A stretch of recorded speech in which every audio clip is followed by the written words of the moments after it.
이번 주에도 또 저희 제네바 신학교 강의를 주님이 인도해 주시고 저희에게 지혜와 명철을 주시며 하나님을 아는 지식이 우리의 마음과 생각과 우리의 의지와 우리의 전 삶에서 온전히 드러나는 그런 은혜를 저희 모두에게 허락하소서. 또 저희들의 모든 사역의 앞뒤를 복되게 하시고 하나님의 진리를 온전히 증거하는 은총을 아주 풍성하게 내려주옵소서. 예수님의 이름으로 기도 올렸습니다. 아멘. 자, 이제 지난 시간에 이어서 이제 복음주의 신학 그 역사 시리즈에서 이제 복음주의 신학 논쟁으로 이제 들어갑니다. 이 책은 이제 전반적으로 이제 개괄적인 내용이지만, 사실은 이 서두에 보면 알겠지만 이제 복음주의 대학생들을 위해서 사실은 쓰여진 책이에요.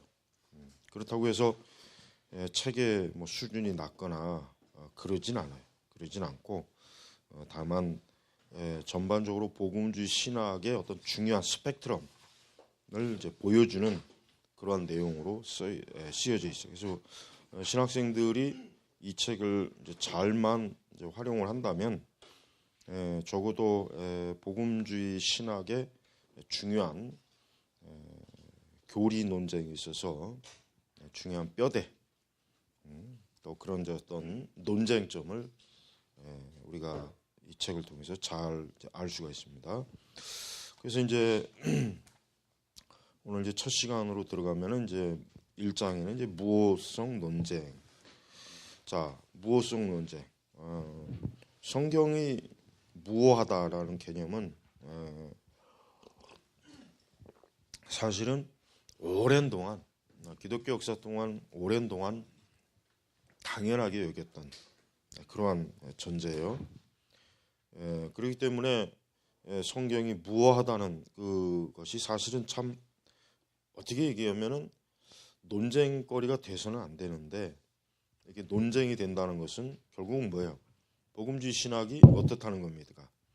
그만큼 넓어졌다는 거예요. 그만큼 굉장히 포괄적으로 넓혀졌다는 그런 뜻이에요.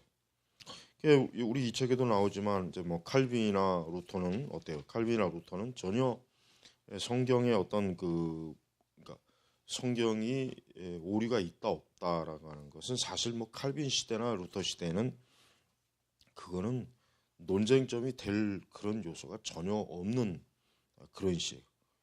그럼에도 불구하고 이제 칼빈이나 루터는 전혀 칼빈은 무고하다 이러한 주장을 이제 했습니다. 그래서 우리는 이 무호성의 논쟁이라고 하는 것이 아주 중요한 논쟁이라는 것을 우리는 알아야 됩니다. 우선은 왜 그러느냐?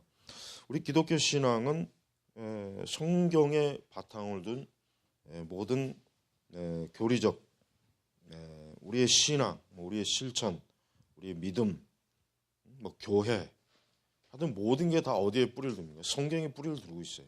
성경에 뿌리를 두지 않는 것을 주장하는 데가 바로 천주교죠. 천주교는 전통과 성경을 동시적 권위로 여기는, 그리고 좀 더 전통에 많이 치우치기 때문에 사실은 천주교는 점점 어때요? 성경의 기반을 지금 잃고 있고, 또 우리 개신교하고는 그들이 가지고 있는 성경과 우리가 가지고 있는 성경에는 특히 권수의 차이가 있기 때문에 사실 엄밀히 얘기해서 그들이 과연 성경을 기반으로 한 그런 종교인가라고 하는 것은 너무나 의심의 여지가 많습니다. 그러니까 우리는 사실 뭐 천주교는 일구의 가치도 없단 말이에요. 그러나 이제 개신교 내부에서는 우리가 이제 19세기부터 이 자유주의 신학이 굉장히 활개를 치죠. 그래서 사실 거의 전 유럽이 이제 자유주의 신학에 거의 뭐 다 접수가 돼요. 여기 보면 이제 칼발트도 뭐라고 했습니까? 자유주의 신학을 좀 개혁해 보겠다고 하는 발트도 이 성경관의 문제가 많죠. 굉장히 많습니다. 발트의 여러 신학적 오류 중에 이 성경관 역시 뭐예요? 성경 자체가 하나님의 말씀으로 영감되었다는 주장을 하는 것이 아니라 뭐요? 다만 그것이 그냥 하나님의 말씀이 된다. 그러니까 쉽게 얘기하면은 우리 즉 하나님 교회가 또 하나님의 백성들이 이 성경을 통해서 어떤 자신의 신앙을 정립할 때 그것이 그냥 하나님의 말씀이 되는 것이지 애초부터 영감된 무오한 그러한 계시적 관점을 발트에게는 사실은 없습니다. 그렇다면 이제 우리가 이 발트는 결국은 뭐예요? 여전히 자유주의 그 성경관을 못 벗어났다는 증거예요. 만약에 발트가 완전히 자유주의 성경관을 벗어나려면은 성경은 무하다고 그렇게 결론을 내야지 성경은 말씀이 된다. 하나님의 말씀이 된다. 이렇게 주장을 하면 또 사실은 그것은 큰 문제입니다. 그래서 이 성경의 영감, 즉 성경의 무호 논쟁은 이제 단순한 우리가 예를 들면 뭐 기독론, 종말론 아니면 무슨 뭐 성령론 그런 많은 그 우리 기독교 신앙 논쟁이 있지만 그것과는 차원이 틀리는 걸 우리가 알아야 돼. 그것과는 차원이 틀려. 왜 틀리냐? 다른 신앙 논쟁은 적어도 성경을 기반으로 한 논쟁이지만 무호성 논쟁은 뭐예요? 이것이 하나님의 말씀이냐 아니냐라는 그 성경 자체를 가지고 논쟁을 하기 때문에 어때요? 굉장히 심각한 거예요. 그래서 사실은 1900년도 그러니까 20세기에 이제 성경 논쟁, 무호 논쟁이 많았어요. 여기서도 언급하지만 해롤드 린셀의 그 성경을 위한 투쟁, 이 책 굉장히 유명한 책이죠. 아주 성경 무호에 대해서 정통 복음주의, 아니 전통 그 아주 뭐 철저한 어떻게 보면 근본주의적인 관점이라고 볼 수도 있고 아주 정통 복음주의적 성경관을 가지고 있는 그러한 책입니다. 그래서 이제 이런 그 책들이 나오게 된 배경이 뭐냐? 이 배경이 바로 성경의 무호에 대한 도전이 굉장히 심각하기 때문에 그런 거예요.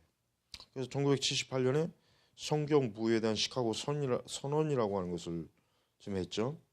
이게 바로 이제 그 제임스 보이스가 이제 주도적으로 이 모임을 만든 겁니다. 그 제임스 보이스가 굉장히 많은 여러 활동을 했지만 가장 그가 집중적으로 그가 활동한 분야 중에 하나가 뭐냐면 성경 무호, 그러니까 국제 성경 무호 그런 협회 그런 활동을 굉장히 많이 했어요. 그래가지고 하나님의 말씀은 계시, 하나님의 말씀입니다. 하나님의 분명한 무한 말씀입니다라는 이러한 그 어떤 신학적 흐름을 확산시키는데 굉장히 많은 노력을 이제 제임스 보이스도 생전에 많이 했습니다. 그래서 우리는 성경이라고 하는 것이 단순히 하나의 여러 종교적인 문서 중에 하나가 아니다. 예를 들면 여기 뭐 바가바드 기타, 이거 뭐 힌두교에서 이제 나오는 대표적인 경전이고 꾸란. 그다음에 이제 뭐 동양에서는 이제 불경. 근데 불경은 하도 뭐 여러 종류가 있어서 너무 범위가 넓죠. 하여튼 어떤 그 종교든지 예를 들면 또 뭐 몰몬경, 그다음에 이제 통일교의 뭐 그 원리강론 같은 아주 그 저급한 볼 것도 없는 책들. 그 외에 이제 뭐 또 잡다한 뭐 하여튼 그 경전들이 많이 있어요. 근데 우리가 그런 모든 경전들, 그러니까 어떤 종교적인 표방을 가지고 하는 모든 경전들이 과연 동등한 가치를 가지고 있느냐, 아니면은 성경 역시, 그러니까 성경 역시 그들과 그냥 별반 다를 바 없는 그런 차원인가, 아니면 성경은 뭐 특별한 하나님의 말씀인가라고 하는 거. 이게 이제 중요한 문제란 말이에요. 바로 이제 우리 복음주의, 정통 복음주의에서는 역사적으로 성경은 뭐예요? 유일무이한 영감된 하나님의 문서, 하나님의 말씀이라고 이렇게 참 분명하게 이제까지 믿어왔고 가르쳐왔고, 그 다음에 신조들, 그러니까 신조 작성할 때 성경에 관한 그 신조, 웨스터민스터 대소리문답 같은 경우 명확하게 신구약 66권의 성경의 영감의 교리를 분명히 신조로 작성을 했어요. 그래서 우리가 이러한 그 성경 무호 논쟁이라고 하는 것이 사실은 어때요? 기독교 전 역사에 비춰보면은 굉장히 아주 늦게 최근에 그러한 그 하나의 흐름이지 이게 이제 초대교회도 뭐 있었던 그런 흐름은 절대 아니에요. 예. 거의 대부분의 교회 역사 속 가운데서 성경은 그 권위 자체가 어때요? 흔들림이 없는 하나님의 계시의 말씀이라고 믿어왔지 성경에 오류가 있다. 뭐 성경이 좀 무하지 않다. 성경이 하나님의 계시가 아니다. 뭐 이런 식으로 흘러오지는 않았어요. 우리가 그다음에 우리가 정경 역사의 그 과정을 봐도 사실은 뭐 물론 그때는 이제 여러 이제 서신서들이 많이 이제 교회마다 다 돌아다니는 가운데 있었지만 그래도 어쨌든 어느 정도 교회는 일치된 대부분의 교회들은 일치된 관점으로 우리 신약 27권과 구약 39권을 하나님의 교회에서 읽고 가르치고 증거하는 그런 하나님의 말씀이라고 하는 것은 거의 보편적으로 다 인정을 해왔던 거예요. 그래서 우리는 그래서 종교교육자들도 뭐요? 오직 성경이라고 하죠. 오직 성경. 그만큼 성경은 어때요? 확고한 하나님의 말씀, 계시의 말씀, 어떤 인간의 전통이나 관습이나 아니면 또 뭐 어떤 다른 종교의 경전들과 같이 그런 취급을 받을 수 있는 게 아니라 오직 위로부터 주어진 하나님의 말씀이다 하는 것을 우리가 그동안 믿어왔고 가르쳐 왔습니다. 다만 이것이 이제 많이 이제 흔들린다. 흔들린다는 의미는 성경이 이제 그 오류가 있다. 성경이 전반적으로 오류가 있다. 그다음에 이제 성경이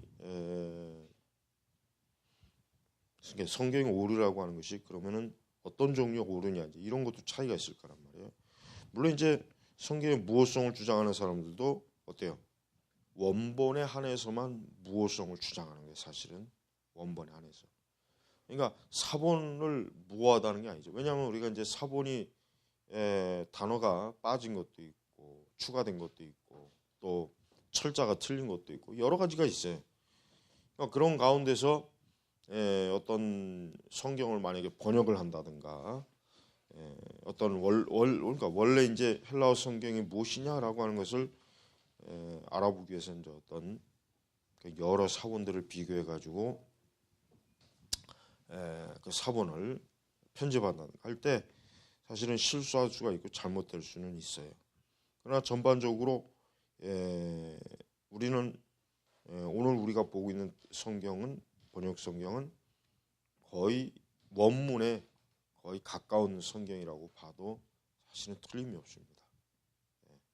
그러니까 우리는 이제 이 성경 논정할 때 참 주의해야 될 게 사실 우리가 원문이 없는 상태에서 우리가 성경이 무하다라고 주장하기 때문에 어떻게 보면 불리할 수가 있어요. 왜냐하면 원문이 없는데 어떻게 이게 옳으냐 그러냐라고 하는 것을 따지는 게 어떻게 보면 좀 무의미할 수도 있단 말이에요. 그런데 우리는 그렇다고 해가지고 그렇다면 지금 우리가 보고 있는 성경에 그럼 오류가 있냐라고 그렇게 전제하면 또 어때요? 큰 문제가 생기는 거예요. 그럼 우리가 그런 오류가 있는 성경 위에 우리가 교회가 서 있다라고 하면 결국 교회도 오류가 있다는 그런 주장이 또 나타날 것이란 말이에요. 그래서 우리는 그런 면에서 좀 더 좀 정교하게 짚고 넘어가야지 그냥 무작정 단순하게 그렇게 받아들이면 안 되는 거예요. 그래서 우리는 이 하나님의 성경이 하나님의 영감으로 기록된 말씀, 영감된 말씀이라고 하는 것을 우리가 성경 자체의 증거. 그래서 이 책에도 나오지만 모든 성경은 하나님의 감동으로, 그러니까 영감으로 된 것으로 교훈과 책망과 바르게 함과 의뢰 교육에 유익하니 이는 하나님의 사람을 온전하게 하며 모든 선한 일을 행한 능력을 갖추게 하리라. 그러니까 여기 하나님의 감동으로 영감되었다. 하나님의 어떤 성령의 어떤 감화 감동으로 쓰여졌다. 그래서 바울은 어때요? 성경이 믿을만하다는 거예요. 믿을만하니까 어때요? 성경이 교훈, 책망, 바르게 함, 의료 교육하기에 충분하다 이거. 만약에 성경이 믿을만하지 못하다 그러면 바울이 과연 이런 고백을 했을까요? 성령께서 못하겠죠.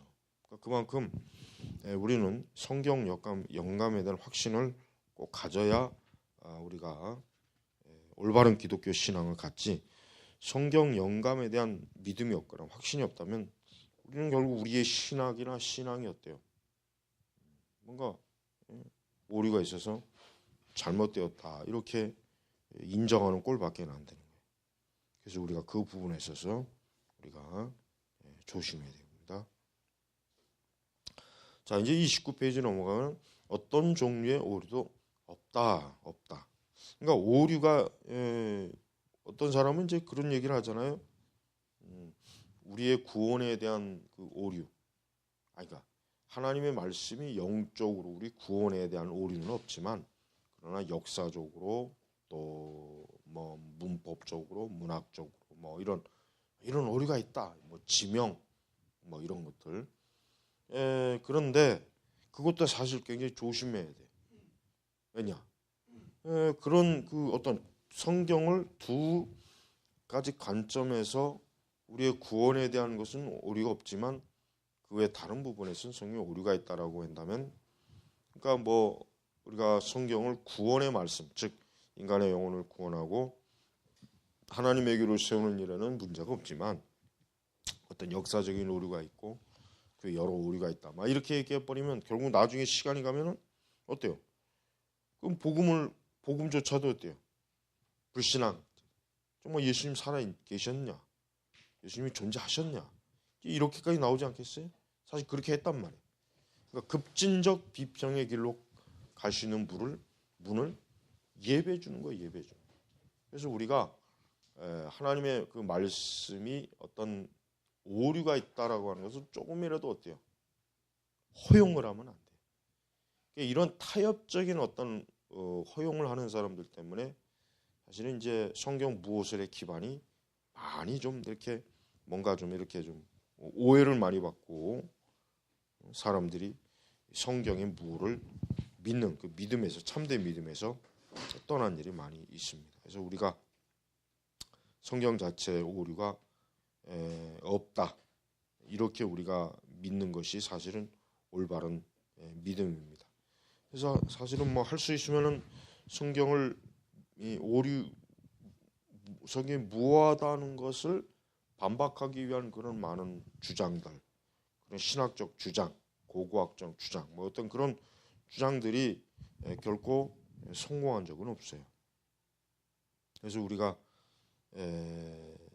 이 성경 오류에 대한 이 부분을 명확하게 잘 좀 이해할 필요가 있는 것이, 그것은 우리 교회, 우리의 신앙의 뿌리는 성경에다 두고 있다라고 하는 것을 우리가 알아야 됩니다. 자, 이제 29페이지로 넘어가면 어떤 종류의 오류도 없다라는 게, 이게 무엇소리라고 하는 개념의 정의가 참 중요한 것 같아요. 그래서 무하다 그러면은 무하다. 사실 무하다는 것은 완벽하고 완전하다는 그 얘기인데, 우리가 이것이 단지 그러니까 예를 들면 우리가 성경에서 어떤 표명되는 신앙적 어떤 핵심 기둥, 교리 이런 부분에 있어서 우리가 무하다라고 역시 할 수도 있고, 또 성경에 구체적으로 드러나는 인명이나 지명, 역사적 어떤 사건 이런 것도 역시 무하다고 역시 우리가 사실 믿어야 올바른 믿음이에요. 예를 들면 정말 노아 홍수가 있었다라고 하는 거. 그다음에 뭐 출애굽의 그 애굽인들이 홍해 바다에 다 빠져 죽은 거. 정말 홍해 바다가 갈라진 거. 그러니까 우리가 이런 어떤 역사적인 이런 부분에, 이런 어떤 실제적인 이런 부분에도 우리는 어때요? 오류가 없다고 믿어야 된단 말이에요. 그러니까 그런 것들을 만약에 신화화 시킨다면 사실 성경에 믿을 게 거의 없어요. 무슨 예수님부터 정말 동정녀로 탄생하셨는지 아닌지 그거 어떻게 알겠어요? 그러니까 그런 어떤 한 가지의 의심은 또 다른 의심을 낳게 돼 있단 말이에요. 그러니까 조심해야죠. 우리가 그냥 무작정 믿어서도 안 되겠지만 무작정 어떤 오류가 있다라는 것을 받아들여서도 큰일 나는 이유가 뭐예요? 그 한 가지가 하나로 끝난 것이 아니라 마치 뭐야 고구마 줄거리처럼 서로 다 연관이 돼 있어요. 그러니까 성경의 영감 무하다는 것만 무너뜨리면 교회를 무너뜨리는 건 아무것도 아니에요. 왜? 교회가 성경의 무호성 위에 세워졌잖아요. 교회는 항상 우리가 믿는 거에 대한 확신에 찬 신앙 고백, 그런 교육, 신앙 교육, 뭐 말씀 전파, 또 뭐 전도 이렇게 하는데 우리가 만약에 그렇게 하는데 성경이 무하지 않다라고 한다면은 결국 그것들도 의심이 될 수밖에 없는 거고 사람들은 믿을 수가 없는 그런 것들밖에 안 돼요. 사실 이런 것들이 바로 이미 벌써 유럽에서 오래전에 있었던 일이다 하는 것을 우리가 알아야 돼요. 그래서 우리는 이런 성경 부호에 대한 그 확고한 틀을 잘 잡아놓지 않으면 어때요? 잘 잡아놓지 않으면 자칫 성경이 오류가 있다라는 이런 주장, 그런 주장에 바탕을 둔 좀 잘못된 신앙들이 교회 안에 들어올 수가 있단 말이에요. 조심해야 된단 말이에요. 그다음에 이제 둘째는 이제 뭐 이건 아까 했는데 후대 원본들이 적용되는 것이 아니라 원본에만 적용된다. 근데 사실 원본은 본 일이 없거든. 원본은 사실 뭐 성경을 무호성을 부인하는 사람들도 원본은 본 일 없어. 그들도 마찬가지고 성경의 무호성을 믿고 주장하는 사람들도 원본은 본 일 없어. 그러니까 어떻게 보면 둘 다 이런 논쟁이라고 하는 게 원본이 없는 상태에서 서로 논쟁하는 것밖에 안 돼요. 그러니까 우리는 그래서 우리가 뭐 성경을 원본을 보지 못했다 해가지고 우리가 무호성을 믿을 수 없구나. 뭐 무호성을 반대하는 교리에 우리가 어때요? 거기에 동의할 필요는 없어요. 왜냐하면 성경이라고 하는 것은 성경의 그 자체의 증거를 가지고 있고 결국 역사 자체가 어떻게 해요? 성경을 근거로 한 그러한 역사를 우리가 성경에서 배우고 있기 때문에 그래요. 그래서 우리 성경은 여기 요한복음 10장 35절에 보니까 뭐예요? 성경은 어때요? 패하지 못하나니라고 했죠. 그러니까 성경은 아무리 누가 뭐 어떤 역사 속에서 성경을 없애려고 아무리 뭐 이렇게 뭐 오만 시도를 했어도 사실 성경은 패하지 못했어요. 맞아요. 앞으로도 마찬가지. 앞으로도. 그러니까 하나님의 말씀 자체가 영원하다. 또 예수님까지도 천지가 없어지기 전에는 율법의 1.1핵이라도 없어지지 않는다. 그러니까 이 말이 진짜 사실 그렇게 돼버렸어요. 그래서 우리가 이 성경은 사람이 사실 지키는 게 아니죠. 성경은 사람이 지키거나 보존하는 게 아니라 하나님께서 성경을 지키고 보존하신다는 것을 우리가 알아야 됩니다. 그리고 이제 성경은 성경 그 자체의 증거를 확정할 수 있는 능력이 있다. 이 뭡니까? 성경 말씀이라고 하는 것은 어때요? 성경 말씀이 반드시 이루어져요. 성경 말씀은 반드시 어때요? 그 말씀에 대한 역사와 능력이 나타나게 돼 있단 말이에요. 그러니까 성경 말씀을 믿지 않는다는 것은 하나님의 역사와 능력을 믿지 않는 그런 거나 마찬가지입니다.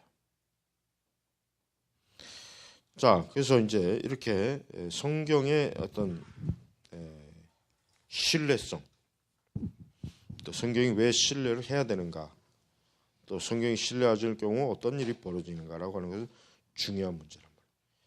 그러니까 모든 교회, 우리 그리스도인들은 성경 자체의 이 확실성에 대한 그 믿음을 명확하게 가져야 우리가 말씀의 부패, 또 말씀의 어떤 부족함에 우리가 빠지지 않는 것입니다. 자, 우리가 32페이지 보면은 이제 지지하는 논증, 그러니까 이런 성경의 무호성에 지지하는 논증이라고 하는 게 나와요. 그래서 첫 번째로 뭡니까? 교회의 전통. 이건 이제 물론 이제 천주교도 교회 전통이라는 얘기를 하지만 그러나 그들이 말하는 전통과 우리가 말하는 전통은 틀려요. 이 교회 전통이라고 하면 뭐예요? 그리고 초대교회부터 우리가 읽어왔고 알아왔고 배웠던 이 성경이 그 시대에도 여전히 뭐예요? 교회가 읽고 배웠고 알아왔다 이거예요. 그러니까 우리는 오늘 뭐 성경이라고 하는 것이 그냥 어느 날 갑자기 이제 이게 성경이다라고 선포한 게 아니에요. 사실은 하나님의 성령께서 뭐예요? 이것이 하나님의 말씀이라는 걸 자증해 주시니까 사람들은 그 성경 말씀을 보는 일에 전혀 어려움이 없었던 거예요. 그래서 여기 보니까 루터 보니까 마틴 루터 성경은 오류를 범할 수 없다. 성경은 오류를 범할 수 없다. 그다음에 존 칼빈은 뭐예요? 성경을 무한 표준이다라고 했어요. 무한 표준. 그러니까 이제 성경이 이 루터나 칼빈 다 둘 다 종교개혁자 인물이지만 이 성경에 대한 무호 또 성경이 표준이라고 하는 이 개념은 엄청나게 중요한 개념이다라는 걸 우리가 알아야 돼. 그래서 자 논리적 논증 다음에 논증을 살펴봐요. 하나님은 완전하시며 오류를 범할 수 없다. 성경은 하나님께서 숨을 불어넣으셨다. 하나님께서 숨을 불어넣으신 건 그의 완전한 성품을 간직한다. 성경은 오류가 있을 수 없다. 이 5가지는 사실 다 맞는 얘기예요. 그죠? 다 맞는 얘기라고. 5가지가 틀린 얘기는 없어요. 그러니까 이런 기본적 논증이 전제가 우리를 그냥 보통 가지고 있었던 거죠. 가지고 있는데 그러나 이제 일부는 어때요? 일부는 이제 이걸 받아들이지 않는다. 이렇게 얘기하는 거예요. 그러니까 어떤 사람은 이걸 믿지만 어떤 사람은 믿지 않는다. 이런 사람도 있다. 그러니까 하나님의 말씀에다가 오류가 섞이게 하는 것은 사실 있을 수 없는다. 그래서 우리는 이 성경이 뭐랄까 어떤 확고하게 하나님의 말씀을 증거하지 않을 때 우리는 그 성경이 어때요? 대단히 큰 문제를 가지고 있다는 것을 우리가 알아야 됩니다. 잠깐 쉬고. 자, 처음에 이제 서두에 얘기했지만은 성경의 무호는 초대교회부터 거의 1800년대까지 아주 확고부동한 당연한. 그러니까 우리는 이걸 알아야 돼요. 과거에 왜 성경 논쟁, 무호성 논쟁이 없었냐? 당연히 없죠. 왜? 그 당시는 누구라도 성경은 무하다는 전제를 가지고 논쟁을 해요. 심지어는 종교개혁 시대에도 어때요? 카톨릭도 성경을 어때요? 영감된 하나님의 말씀으로 보고 믿었다. 그러니까 그런 관점을 가지고 개혁자들과 논쟁을 했지. 뭐 종교개혁자 뭐 그들 그 시대에 뭐 성경이 뭐 무하지 않다. 그 시대 만약에 성경이 뭐 오류가 있다면 다 불타 죽는 거야 그때는. 그냥 다 통락이 돼버리지. 감히 어떻게 성경이 무하다고 했다는 진짜 큰일 나지. 그건 신성모독이지. 자 그런데 봐요. 이제 그래도 교회 전통, 즉 역사적 그래도 그 증거, 논증 증거. 자 어거스틴 뭐라고 합니까? 나는 정경적이라고 불리는 책들에게만 영예를 부여하기를 배웠는데 이러한 책들의 어떤 저자도 오류가 없으리라는 것을 나는 확실히 믿는다. 그 이제 어거스틴이 그 거기 저 밑에 보면은 그 어디에서 지금 그 나와 있는지 그 출처 거기 나와 있죠. 그러니까 이 어거스틴이라고 하면은 뭐 초대 교부 중에 가장 그 어떤 정말 기독교의 초석을 세운 일에 아주 가장 엄청난 영향을 미친 사람이란 말이에요. 그러니까 사실 뭐 어거스틴뿐만 오리겐도 마찬가지고 오리겐은 헥사플라라 해가지고 성경을 어때요? 6개의 단어로 쫙 아주 그냥 일렬 아주 그냥 명확하게 이렇게 볼 수 있도록 해놨잖아요. 자, 그래서 존 칼빈도 무한 표준, 루터도 성경 오류를 범할 수 없다. 그러니까 더 이상 뭐 중세 시대, 중세 후반까지도 아니 근세 들어와서까지도 사실은 성경의 무호성은 의심할 만한 그런 사실이 없어요. 자, 그럼 논리적 논증은 뭐예요? 논리적 논증. 자, 이게 뭐 하나의 그냥 어떻게 보면 그냥 하나 3단 논법 거의 비슷한데 첫째, 하나님은 완전하시며 오류를 범하실 수 없다. 그렇죠? 이거는 다 우리 뭐 누구나. 두 번째, 성경은 하나님께서 숨을 불어넣으셨다. 그러니까 즉 하나님은 완전하시고 오류를 범할 수 없는 그 하나님이 주신 성경은 뭐예요? 하나님이 숨을 불어넣으신 성령의 감화 감동으로 쓰여진 거예요. 그럼 세 번째는 뭐예요? 하나님께서 숨을 불어넣으신 것은 그의 완전한 성품을 간직한다. 네 번째, 그러므로 어때요? 성경은 오류가 있을 수 없었다. 그러니까 전형적인 3단 논법이에요. 근데 이제 아주 굉장히 논리적으로 간단하고 건전해요. 예. 문제는 이제 뭐예요? 이제 전제. 예를 들면 이제 우리가 이제 그 뭐 하나님이 이 완전하시고 오류가 없다라고 하는 이 전제를 그러니까 첫 번째 나오는데 만약에 하나님이 완전하지 않고 오류가 계시다 그러면 그 다음부터는 이제 틀어지는 거예요. 그 다음부터는 당연히 뭐 순서적으로. 그다음에 이제 거의 예외 없이 A, B는 이제 복음주의자들이 다 받아들이는데 이제 C 하나님께서 숨을 불어넣으신 것은 그 완전한 성품을 간직한다. C는 일부 복음주의자들은 이제 받아들이지 않는다라고 이제 그렇게 또 얘기가 나와요. 그러니까 이 성경이 무하다는 것은 근본적으로 뭐가 가장 중요합니까?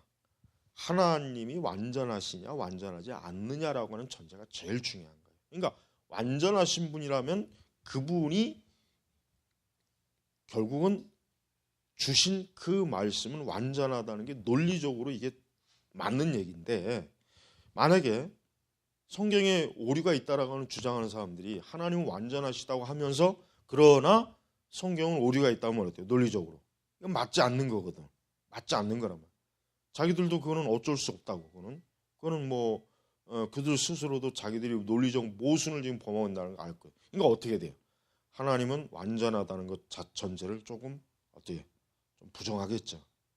근데 하나님의 완전성 이거는 성경의 영감 못지않게 우리 기독교 역사 전통에서 어때요? 기독교 역사 성경 정말 온전한 그 하나의 교리죠, 교리. 자, 세 번째 이제 인신론적 논증. 인신론적이죠. 성경이 무하다는 견해를 받아들이지 않으면 우리는 성경이 언제 진실을 말하고 언제 그렇지 않은지 결정하는 것이 우리의 소관하는 것을 받아들여야만 한다. 요게 사실은 아까 뭐예요? 발트의 주장이에요. 요게 사실은 뭐예요? 발트 그러니까 발트가 말하는 것과 거의 비슷해. 예, 비슷해.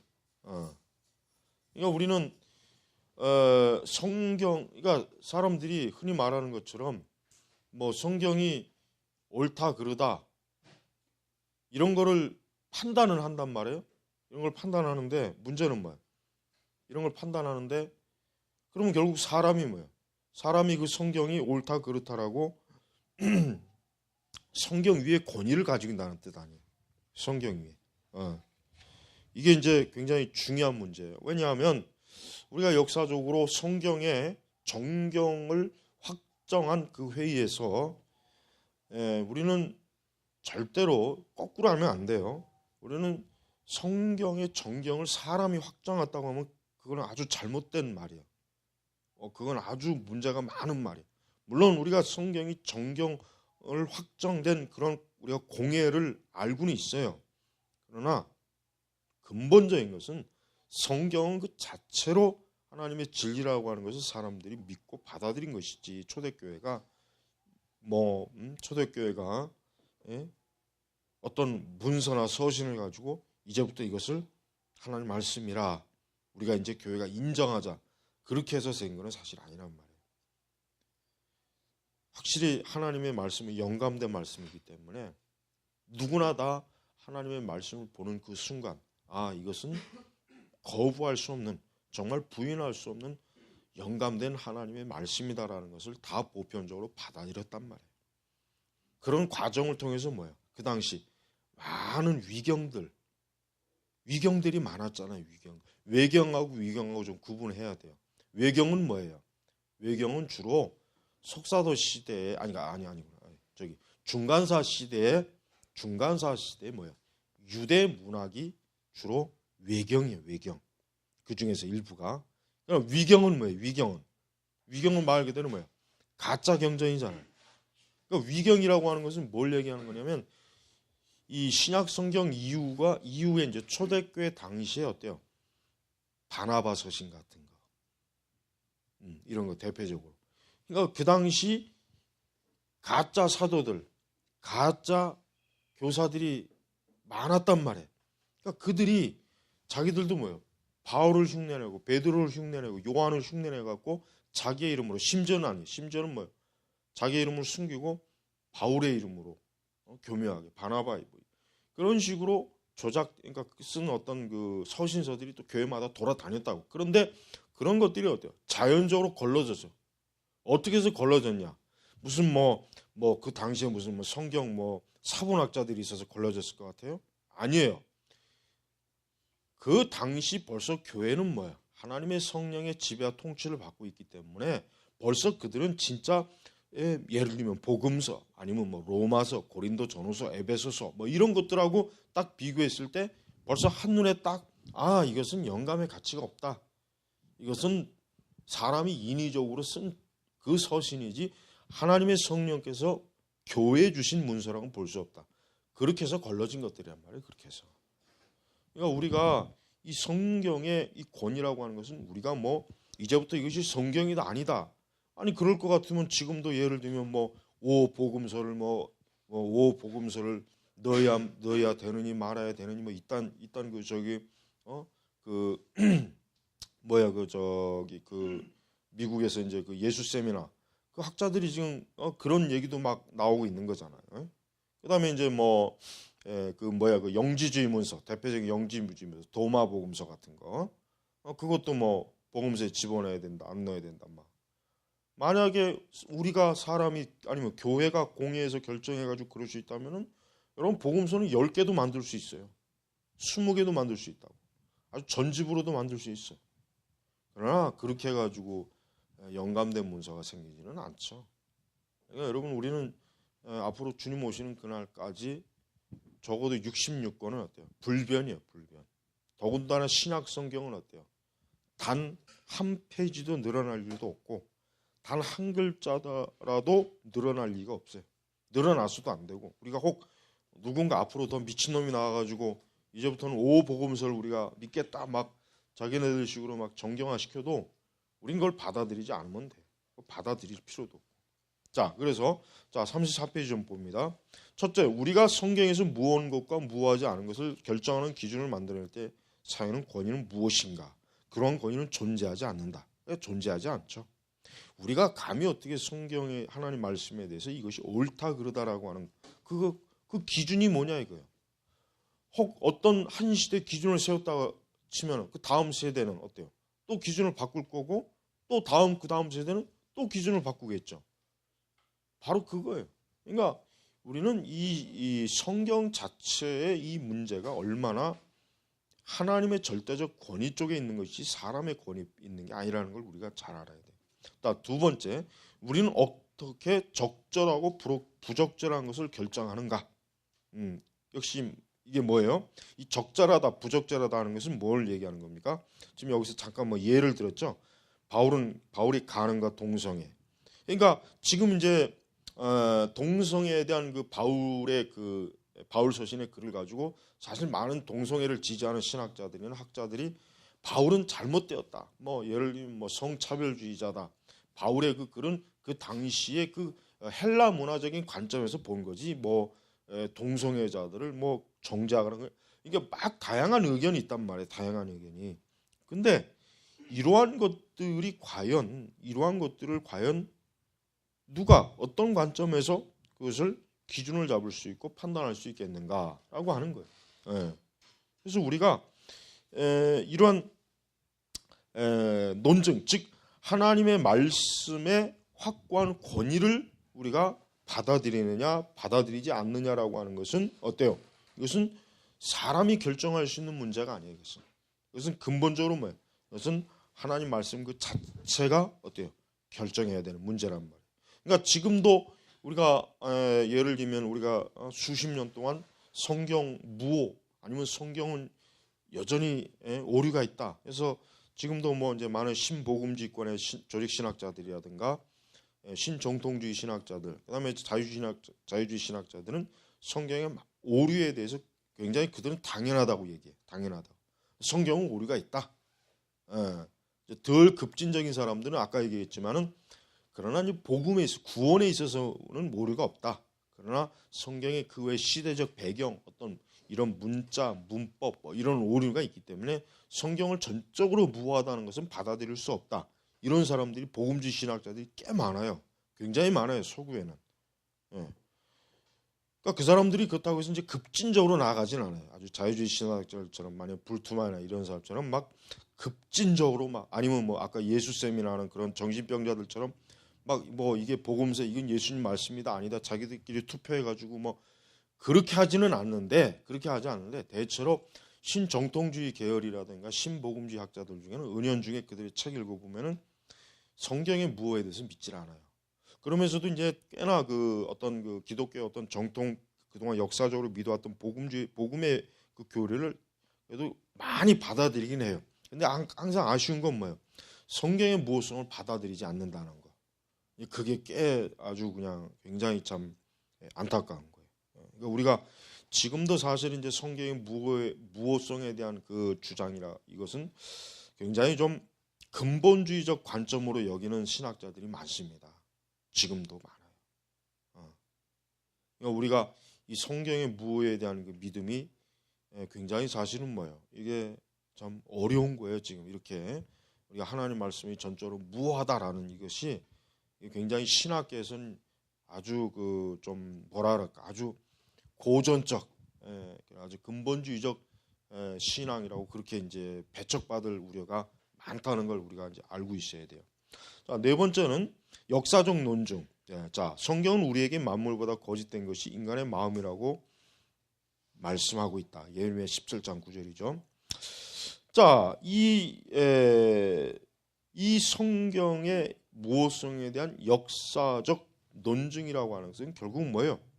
과연 성경의 무효를 주장한 그러한 기독교와 아니면 여기서 얘기죠. 고등 비평 아니면은 급진적 비평 이런 비평을 수용한 그러한 그룹들과 비교했을 때 과연 어느 쪽이 더 건전하게 기독교 신앙을 복음을 유지했느냐라고 하는 거예요. 여기서 나오지만은 사실 뭐 많은 우리 보면은 성경의 무효수를 지지한 단체들 중에도 뭐 유니테리안 여호와의 증인이 있고 또 성경의 무효성을 거부하는 그런 많은 그 주류 미국에 이제 보면 미국 역사에 보면 주류 기독교 세력들은 다 고등 비평을 받아들이기 때문에 어때 그들은 부활도 부인하죠.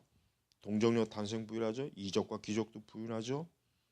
그러니까 이런 성경의 무효성에 대한 것들을 받아들이게 거부하는 그러한 성향의 기독교 집단은 역사적으로 볼 때 어때요? 기독교의 중요한 많은 중심교리, 복음의 중심교리들을 다 내버렸다고. 다 내버렸단 말이에요. 그러니까 역사적으로 봤을 때 과연 이렇게 성경의 무효성을 믿고 그것을 받아들였던 그런 교회와 그런 기독교가 과연 더 건전하게 복음을 전했느냐 그렇지 않느냐라고 하는 것을 우리는 금방 보면 표시가 난단 말이에요. 금방 나는 것이란 말이에요. 그래서 우리가 많은 그 우리 복음주의권에서는 이 성경의 무효성에 대한 부분에 있어서 좀 미진한 지금은 좀 많이 좀 이렇게 그냥 미흡한 그런 상황에 와 있다는 걸 우리가 이제 알아야 돼요. 자, 다섯 번째는 이제 화행 이론. 자, 거기 보면 화행이라는 말이 뭐냐면은 스피치 액트. 그러니까 쉽게 얘기하면은 이제 여기서 이제 이게 화행 이 이론이라고 하는 것은 하나님의 그러니까 어떤 언어라고 하는 것이 일단 언어 철학에서 나온 건데, 즉 어떤 언어라고 하는 것이 단순히 그냥 어떤 사실만을 논증하는 것이 아니라 이걸 일단 우리 신학의 개념에서 들어온다면은 화행, 말과 행동. 그러니까 어떤 언어라고 하는 것은 언어의 거기 36페이지 보니까 일반적으로 사람들은 언어의 주된 사명이 어떤 일을 말하는 것이라고 생각하는데 사실은 이 화행이론, 즉 언어라고 그러니까 말과 행동이라고 하는 이 화행이론에 따르면 언어의 목적은 포괄적이다. 뭐예요? 언어의 목적은 일을 하는 것이다. 즉 일을 말하는 것은 언어가 하는 한 가지 일이다. 그러니까 여기 뭐 이제 쉽게 이제 이해하기 위해서 예를 들면 예를 들면 아브라함 링컨은 미국 16대 대통령이다. 이것은 어떤 일반적인 사실을 말하는 거 이게 말하는 거. 근데 이 말하는 것 자체만 가지고 이게 옳다 그러다 하기는 어렵다 이거죠. 그러니까 이게 진짜 정말 그런지 안 그런지는 뭐예요? 또 다른 형태로 검증을 해봐야 안다는 거죠. 그러니까 어떤 사실, 어떤 것을 그냥 문자로 기록됐다고 해서 그게 다 옳은 건 아니단 말이에요. 그죠? 다 옳은 건 아니라고. 예를 들면 이단의 교리들이 쓰여진 그 교리책들 그게 문자로 쓰여졌다고 해서 그게 옳다고 하면 보면 큰일 나죠. 그러니까 이 화행 이론이라고 하는 것은 이제 그러한 것들에 대한 어때요? 비평적 관점으로 지금 보는 거예요. 그래가지고 자 여기 뭐 두 번째 10대 아이가 세계에서 가장 무서운 롤러코스터를 타고 야호라고 소리를 지르고 있다. 자 이것은 뭐냐? 이거는 어떠한 행동하는 것을 지금 말해주는 거예요. 행동하는 거. 그러니까 어떤 10대 아이가 롤러코스터를 타고 환호성을 지르는 거예요. 근데 이거는 옳다 그러다 말하기가 힘들어. 이건 그러다 아니면 옳다. 이게 말하기가 힘든 그런 표현이란 말이에요. 그러니까 이 언어라고 하는 것은 그 이제 밑에 잠깐 요약돼 있죠. 이 화행이론에 따라서 언어가 하는 또 다른 일은 무엇인가? 첫 번째, 진술은 무엇이 참인지를 사람들에게 말한다. 두 번째, 명령은 사람들이 일을 하도록 한다. 세 번째, 약속은 화자가 어떤 일을 하는데 몰입하게 한다. 네 번째, 감탄이나 감정이나 태도를 표현한다. 다섯 번째, 수행문은 새로운 실제를 창조한다. 그러니까 이것이 이제 이런 것들이 언어의 정당한 다섯 가지 행동이다. 그럼 이제 37페이지 나오는 거예요. 그러면 이러한 화행 이론을 어떻게 무엇성에 적용할 수 있는가? 자 보세요. 위에부터 이제 좀 봐야 돼요. 성경에 나오는 어떤 적절한 언어 행위는 세계를 모사하지 않는다. 그러므로 그 언어 행위들은 참이거나 거릴 수 없다. 그러나 이들 언어 행위들은 합당한 언어적 행위들이다. 묘사하지 않은 언명들은 참이나 거짓일 수 없다. 그러나 이들의 언명의 목적은 묘사하는 것이 아니다. 그렇기 때문에 이 언명들이 무한지 유한지 묻는 것은 무의미하다. 그러나 문제가 우리를 곤란하게 해서는 안 된다. 이들 언명들은 여전히 중요하고 의무 있는 언어적 행위들이다. 그들은 우리에게 세계에 대한 진리를 말하는 것과 달리 단지 어떤 일을 하고 있다. 성경은 진리를 진술하기 위한 도구일 뿐 아니라 영적인 관련성과 성장을 창조해내는 도구이다. 성경 말씀은 우리의 지성의 정보를 제공하며 영적인 반응과 우리를 하나님께로 향하게 하는 정당한 감정을 창조해낸다. 또 좀 밑으로 나면 하나님께서는 성경이 영적인 변혁을 성취하기 위해 참다운 정보 그 이상으로 나아가길 원한다. 성경을 통한 하나님의 목적은 우리가 단지 하나님의 개념들에 연결되는 뿐만 아니라 하나님 자신과 연결되는 것이다. 자, 이게 뭔 얘기입니까? 하나님의 말씀, 즉 계시라고 하는 건 뭐예요? 성경이라고 하는 것은 그냥 사람들이 보고 그렇구나 그것만이 아니에요. 그러니까 어떤 사실만을 증명하는 게 아니라 그 기록된 말씀을 통해서 인간이 어때요? 어떤 반응을 하게 만드는 거예요.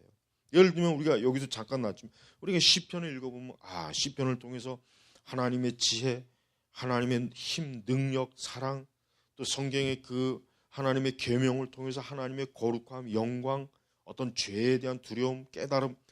자, 이런 것들은 뭐예요?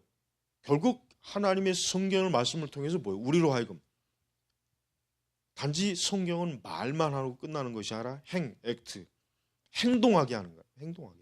자, 주 예수 그리스도를 믿으라. 그러면 너와 내 집이 구원 얻을 것이다라고 했단 말이에요.